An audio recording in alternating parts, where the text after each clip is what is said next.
mu Rwanda mutwumvira kuri FM 104.3 naho mu Burundi turi ku mirongo migufi ya shortwave kuri metero 19-22 ku mugoroba na metero 25-31 na metero 41 mu gitondo. Muri kumwe na Venuste Nshimiyimana. Dore inyigo nkuru twabateguriye.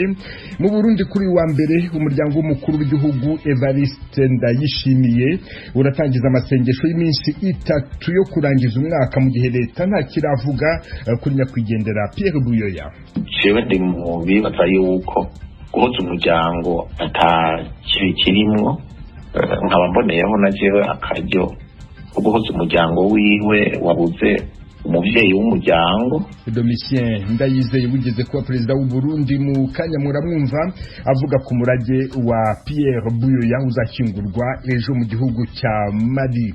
Mu Rwanda abaturage bamwe bahangayikishijwe n'umusoro w'ubutaka. None se iyi misoro bazayishoboza iki? Ukweho ko no kuri twebwe twese iraremereye, ariko nibura irakakuremerera ufite naho yakura.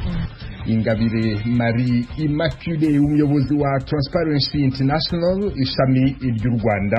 Ayo makuru kimwe nandi avugwa hirya no hino ku isi ni mukanya mugume ku maradiyo yanyu.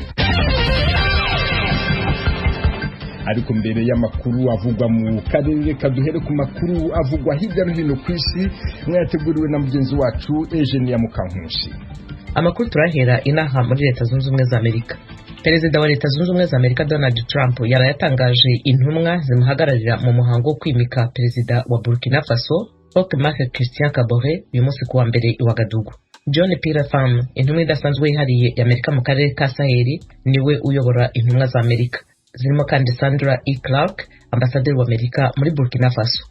Muri Uganda abanyamakuru babiri barakomeretse ejo ku cyumweru, basakiranye na polisi barimo gushaka amakuru ajyanye n'ibikorwa byo kwiyamamaza bya kandida perezida Robert Kyagulanyi wamamaye ku izina rya Bobi Wine. Polisi ivuga ko abanyamakuru bagotewe mu rugomo ubwo imbaga y'abantu yarimo kwigizwa inyuma, kandi Wine bikaba bivugwa ko yari yakoresheje umuhanda atari yemerewe gucamo. Polisi yarashe ku modoka ya Bobi Wine ibyuka bijyana mu maso no ku bari bamuri iruhande. Uwitwa Ashraf Kasirye warimo gufatira amafoto televiziyo yitwa Ghetto bivugwa ko yaguye hasi nyuma yo gufatwa n'isasu ritica hejuru y'ijisho ry'ibumoso. Departement ya polisi ishinzwe ibyaha by'urugomo ku bitangazamakuru ivuga ko irimo gukora iperereza. Robert Sempara, umuhuzabikorwa w'umuryango uharanira uburenganzira bw'ikiremwa muntu ku banyamakuru, arahamagarira polisi gufatira ibihano umuntu wese ushinzwe umutekano bizagaragara ko ihohoteye abanyamakuru yabigambiriye. Nigeria yarayitangiye kubarura amajwi yavuye mu itora byitezwe ko rizabimburira ayandi muri icyo gihugu cyo muri Afurika y'Uburengerazuba mu ihererekanwa ry'ubutegetsi rya mbere hagati y'abaperezida babiri batowe muri demokarasi. Iki gihugu cyabayemo kudeta enye kuva gihawe ubwigenge n'Ubufaransa mu 1960 kandi cyugarijwe n'ubukene n'urugomo rw'imitwe ya Kisilamu rwaguyemo abasivili magana n'abasirikare mu mwaka ushize wonyine. Mohamed Bazoum wahoze ari minisitiri w'ubutegetsi bw'igihugu uhagarariye ishyaka riri ku buyobozi niwe ushobora kuzasimbura perezida ucyuye igihe Mahamadou Issouf utanze ubutegetsi nyuma manda ebyiri z'imyaka 5. Perezida Issouf ucyuye igihe nyuma yo gutora yavuze ko iri tora ribaye ikimenyetso cy'umunsi udasanzwe nk'inkingi y'icyizere ku bazavuka mu bihe biri imbere. Ishami rya ONU ryita ku buzima OMS rirahamagarira ibihugu kwitegura ibyorezo bitaha mu gihe cyo kwizihiza umunsi mpuzamahanga wahariwe kwitegura ibyorezo. Mu butumwa yatanze kuri video atangiza uyu munsi, umuyobozi mukuru wa OMS Tedros Adhanom Ghebreyesus yaburiye ibihugu ko bigomba kurwanya icyorezo byitegura guhangana n'ikindi. Yavuze ko bitabaye uko byaba kureba hafi. Imibare iheruka gutangazwa na OMS yerekana ko ku isi hose hari abantu barenga miliyoni 80 banduye iyo virusi, harimo miliyoni 1,700,000 yahitanye. Nubwo Tedros asangiye n'abandi ku isi icyizere kubera inkingo zimaze kuboneka zo kurwanya icyorezo cya COVID-19, abagira inama yo kutirara. Umuyobozi wa OMS avuga ko ikintu kimwe gusa cyatsinda icyorezo kiriho ubu no kwitegura igitaha ari uko ibihugu byose byakorera hamwe kandi bikubaha ibyo ibihugu byose bikeneye, byaba ibikize cyangwa ibikennye. Uburayi bwatangiye kwifashisha intwaro nshya, urukingo mu kurwanya COVID. Ejo ku cyumweru ibihugu by'Uburayi byatangiye gukingira abantu benshi COVID-19 bihereye ku bageze mu zabukuru n'abakozi bo mu buvuzi. Umuryango w'ubumwe bw'Uburayi witeguye kubona inkingo miliyoni 12,500 bitarenze impera z'umwaka. zizaba zihagije kuri miliyoni 6,25,000 hakurikijwe igipimo zizatangwaho mu byiciro bibiri. amasosiyete arimo kugerageza kubona inkingo zasabwe ku isi hose kandi agamije gukora inkingo miliyari 1,300,000 mu mwaka utaha. Tukivuga ibyerekeranye n'inkingo, umurimo wo guha inkingo miliyoni z'abatuye ibihugu bikennye n'ibikiri mu nzira y'amajyambere uzahura n'inzitizi z'ingutu, kandi si ikibazo gusa cyo kubasha kugura izo nkingo, ni n'ikibazo cyo kuzishyikira. Mu bihugu byinshi intambara n'ibitero by'inyeshyamba bishobora gutwara ubuzima bw'abatanga inkingo. Ibikorwa remezo nk'imihanda bimeze nabi, umuriro w'amashanyarazi ugenda ucikagurika kandi ukenewe mu bikoresho nka firigo zo kubikamo izo nkingo. Hari kandi kudashira amakenga urukingo ahantu hamwe na hamwe. Mu bice bya Pakistani abantu bashobora no kubigwamo. Abakozi barenga 100 batangaga inkingo z'imbasa muri iki gihugu barishwe muri 2012 ubwo abarwanyi bakwirakwije ubwoba ko izo nkingo zari mu mugambi wo kurwanya idini ya Islam. Arakoze Eugenia Mukankusi utugejejeho amakuru avugwa hirya no hino ku isi.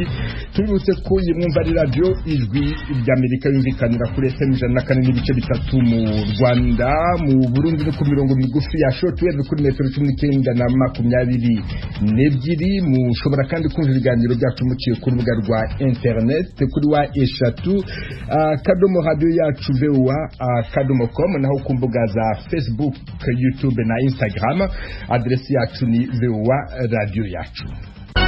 Iwanyu mu ntara.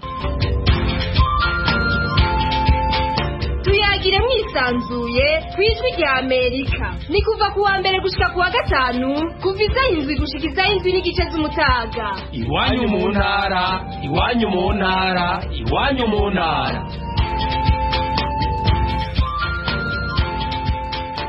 Aya makuru tuyahere mu Rwanda tubagezaho iyi nkuru imaze kutugeraho. Mu karere ka Rusizi haravugwa igitero cy'abitwaje intwaro bateye mu rugo rw'umuturage bica barashe umugore we bahiba amafaranga asaga 400,000 y'u Rwanda. Abateye muri urwo rugo barimo babiri bari bambaye impuzankano ya gisirikare n'undi wambaye gisivile.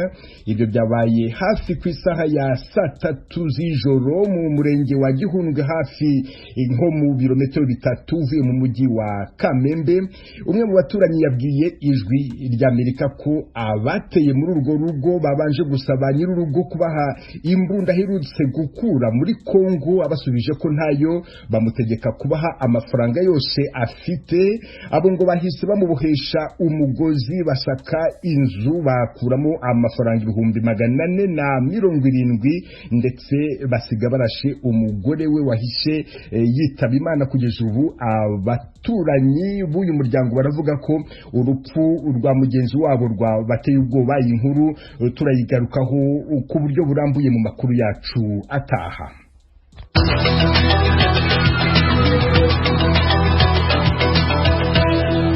Washington, Ijwi ry'Amerika. Mu Burundi kuri uyu wa mbere umuryango w'umukuru w'igihugu uratangiza amasengesho y'iminsi 3 yo kurangiza umwaka. Arabera muri commune Mutaho mu ntara ya Gitega. Hashize imyaka 15 mu masengesho atangijwe na nyakwigendera Pierre Nkurunziza. Amasengesho yabaga ahagarariwe n'abaserukira za kiliziya z'abarokore. Uyu mwaka amasengesho aratangizwa n'igitambo cya misa yisomwa na Arkiyepiskopi wa Gitega Musenyeri Simon Ntamwana kera wafatwaga nk'utavuga rumwe n'ubutegetsi. Tukiri mu Burundi, leta y'icyo gihugu na n'ubu ntacyo iravuga ku rupfu rwa Pierre Buyoya wigeze kuyobora icyo gihugu, akaba aherutse kwitaba Imana.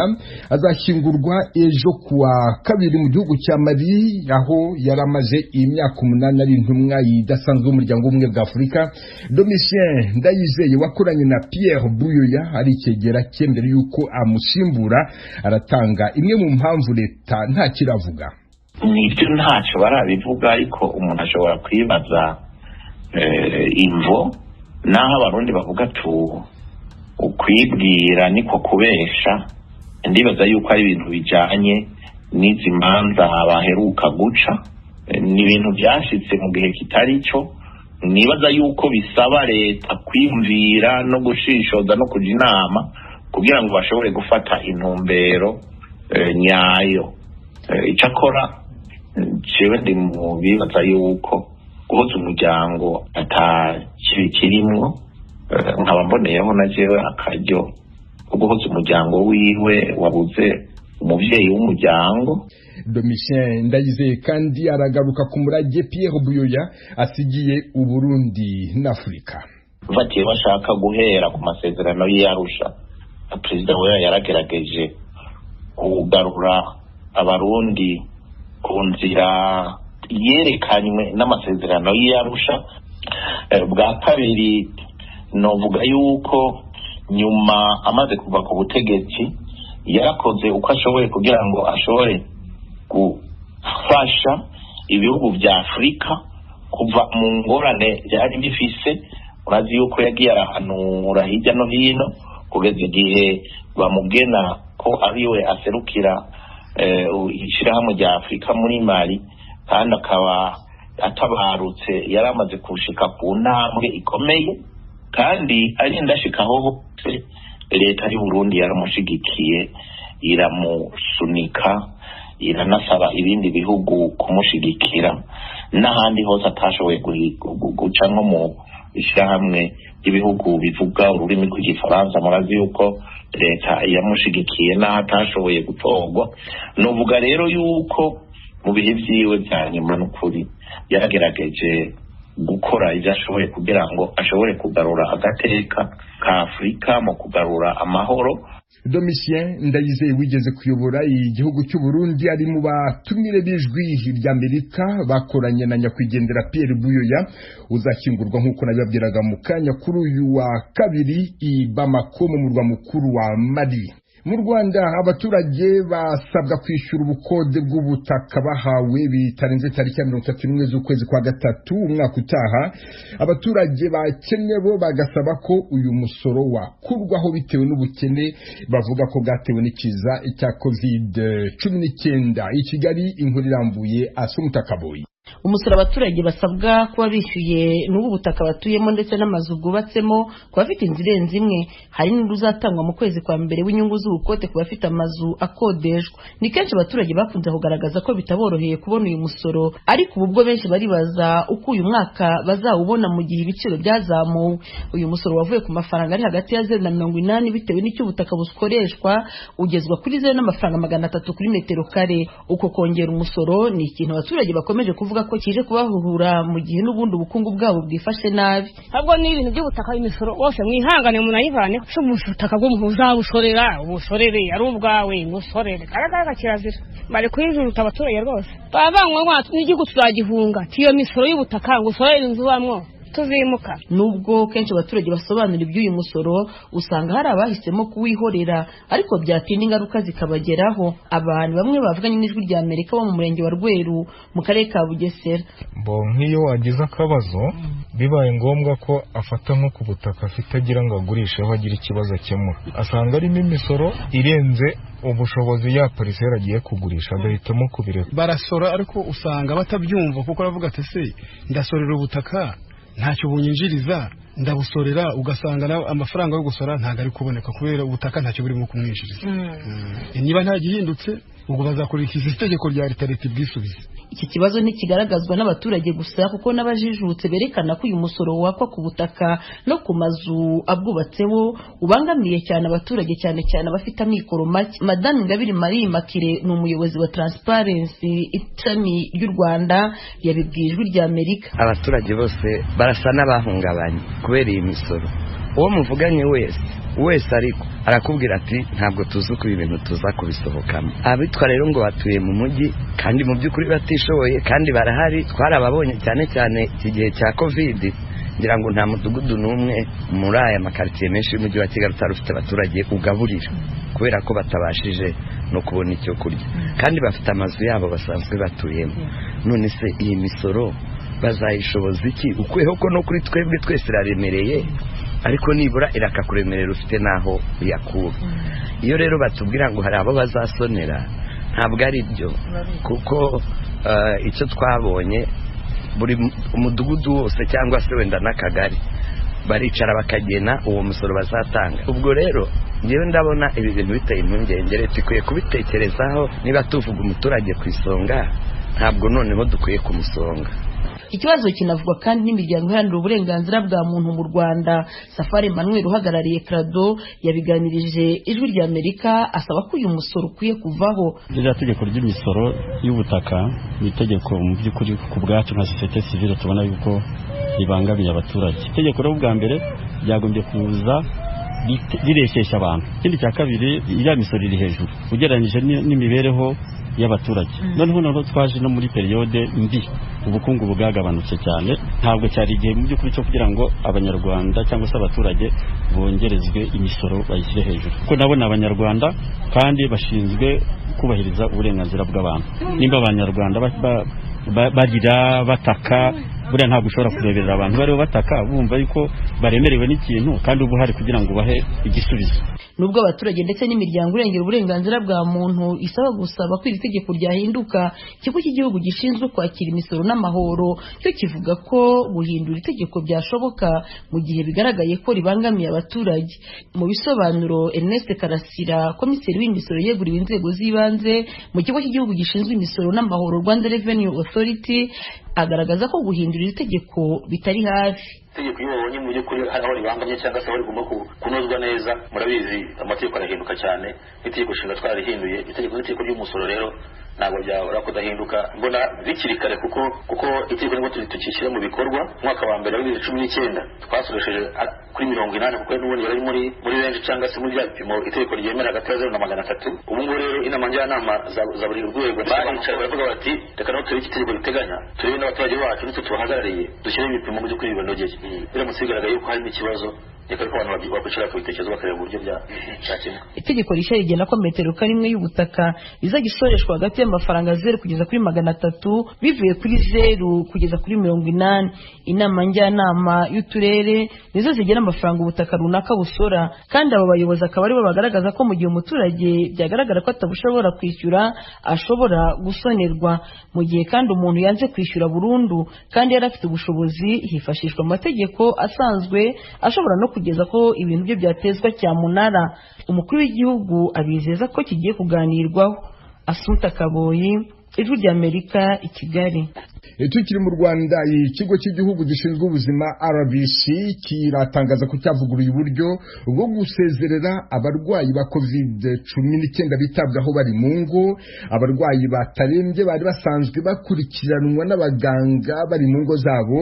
Magingo aya abarwayi ba COVID-19 batagaragaza ibimenyetso cyangwa bagaragaza ibimenyetso bidakabije bazajya bishyira mu kato k'iminsi 14. Inkuru Ijwi ry'Amerika iri bubagezeho ku buryo burambuye mu makuru yacu ataha. Ubutegetsi buvugisha ukuri n'ipfundo ry'ubwiyunge. Uwo ni umwanzuro w'ibiganiro 22 byateguwe n'Ijwi ry'Amerika byibanze kuri kudeta yo muri 73 mu Rwanda n'inkurikizi zayo. Icyo gihe ubutegetsi bwa Perezida Nyirigori Kayibanda bwahiritswe na General Juvenal Habyarimana. Nyuma yaho abanyapolitiki n'abasirikare bafashwe bagera kuri 60 barishwe. Bamwe mu bakurikiranye icyo kibazo baravuga amasomo yakwigirwa ku bikorwa bihungabanya uburenganzira bwa kiremwa muntu. Barabatumira mu kiganiro cyihariye muri Isanga. Ubanja ni mwarimu Josias Semujanga wigisha muri kaminuza y'i Montreal muri Canada.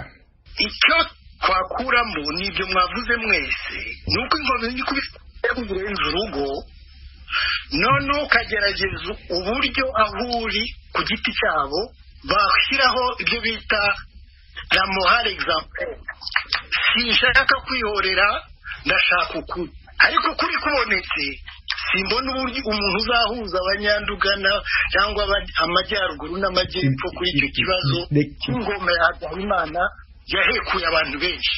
Reka nsabe Jean-Jacques Bosco agusubize kubera ko niwe wazamuye icyo kibazo kandi avuga ko yagikozeho ubushakashatsi busesuye. Jean-Jacques Bosco: Nge nakurikiye byose ibiganiro mwakoze hano ku Ijwi ry'Amerika, nanone yenda ntabona akanya kuko bashimira, nongeye kubashimira mwebwe Ijwi ry'Amerika.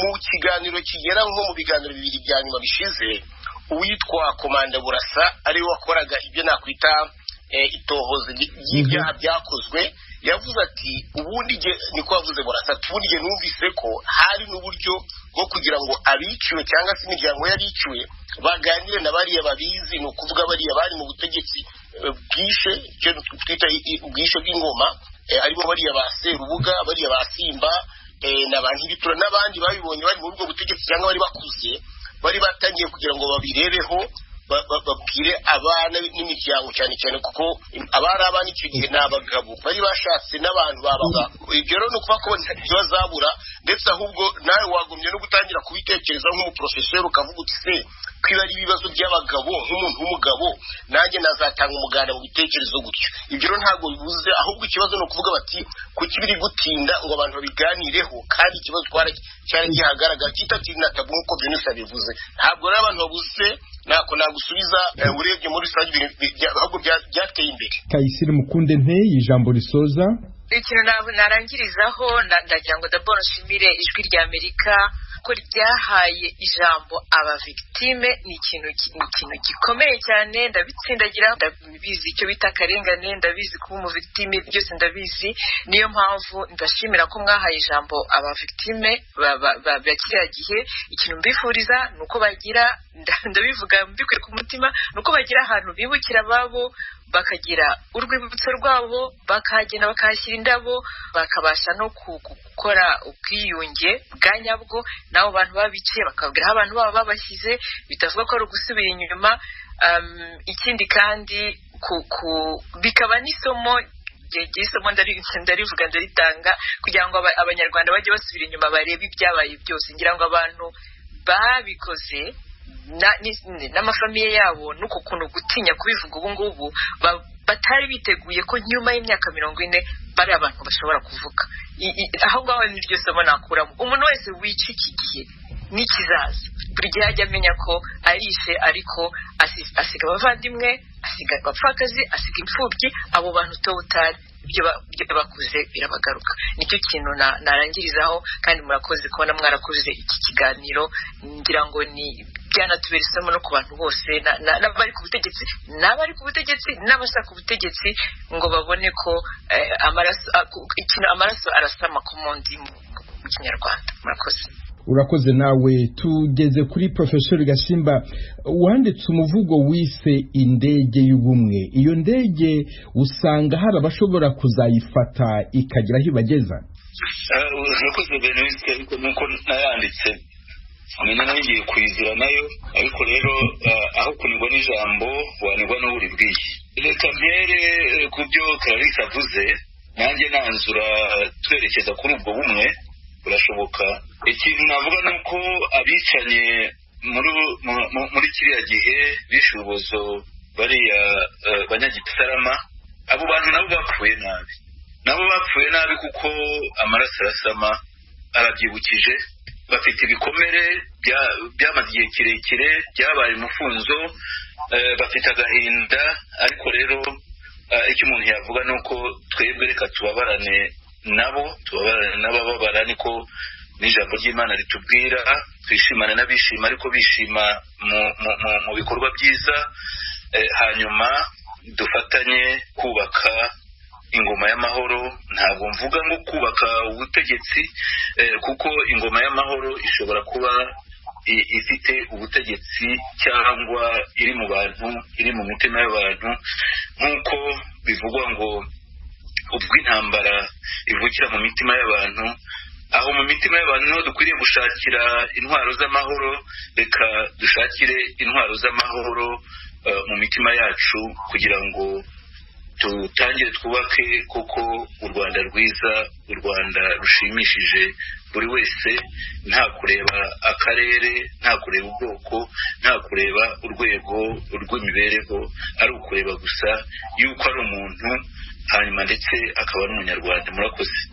Ikiganiro cyose muragikurikira isaa 10 ku isaha yo mu Rwanda kuri FM 104.3 no mu Burundi ku mirongo migufi ya shortwave kuri metero 1922 mushobora kandi kugikurikira kuri Facebook adresi yacu ni VOA radio yacu. Umwaka wa 2020 ugiye kurangira mu nkambi ya Nduta iri muri Tanzania impunzi z'abarundi zirasaba amashyirahamwe azigoboka gutanga imfashanyo itubutse mu mwaka utaha bagejeje ubutumwa bwabo ku munyamakuru w'ijwi ry'Amerika James Jovin. bariho kongeze kabe kenshi gasumba ubufu kubera baroduhe ibirindwi by'ubufu bambe by'intuze by'umuceri ibirindwi by'umuceri ibiro bibe 5 by'intuzenya by'ubufu niho twogahaga neza amavuta nayo kugakaranga batwongezeko tuvuta batugabanije cyane bidukeye nko kumubacira ho nta n'indwi 3 yoyajya hanyuma rero baduhe n'ibiharage byo gushirako kuri nyagaceri niho sawa nayo ubushaza oya bushaza kweri bamwe burabacibwishamo sineza buraryoshe mugasi neza ku gaceri cyo kimwe n'ibiharage nk'ibiharage birazimvye igikombe n'igihumbi cyabiri kwituronka amahera yo kugura nyabiharage byo gukoza nyagaceri ibintu byerekeye imyambaro urabona niyo muduhaye makunda kuduha nk'abantu bagabo mbere barafite ibibazo hakunda kuboneka nk'ibintu by'imipira gusa nk'agapantaro usanga kaheze nta gapantaro ushaka kuronka kandi nako atandi hantu tukakura rero abantu bagabo benshi baridodomba umenga n'urugo ntirwabarabye neza ariko turi impunzi kataho duca amafaranga usanga niyo turonka ibipira aho bamwe niyo habaye mu gihe bigutse nk'abanyumba kome canke abanyagihugu basanzwe ugaca usanga baronse ibintu by'imipira gusa nta gapantaro baronka usanga amapantaro mbere aronka abakenyezi kandi ahanini niyo ariko abagabo n'abagabo rero usanga naho tugiye tubazo benshi nta bintu by'imyambaro dufite bishose n'akambaro k'agapantaro turonka udupantaro nk'uko abandi bameze mwamukoze nkanje icyifuzo nari mfise nuko bofata bakatugirira mangane umuceri ukangana n'ifuma kugira ngo tuze turajya nyene neza nk'ubu umuceri tuza turajya nyene dutinya tikahava gahera tutaragera kwipokera kuko kabaye gakeya aha twarashimye nkanje nari sanzwe fise ikibazo cyo gutunga umwana mugaye atafungura ubugari naranezerewe cyane gose navuze ati Imana iranshubije gusa yakunda kabuyi none akabuyi nta karimwo byasaba yuko nako mukazana nk'abantu bafise ibibazo tukaronka ubuyi tuza turaha abo bana badafungura ubuyi hariho n'abafise abatamakazi bageze mu za bukuru ubuyi barabukunda gose kubera ubugari batabukunda benshi turakenye icyo twashaka ni cerekeye imyambaro ku bwoko bw'imfungurwa kweri turabona yuko byagiye mu buryo ariko gushaza nako urumva nabyo bamwe biratugora kuko ntaho turonkera amahera yo kugura ako gahuzu kandi nk'ubu ku munsi mukuru ko twari turonse izo fungurwa z'umunsi mukuru urumva no gushaza twashaka gushaza ariko ntibikunda kuko nta buryo dufise twashaka rero yuko boshobora kuraba ukuntu biri bakaduha n'ako kambaro tukambara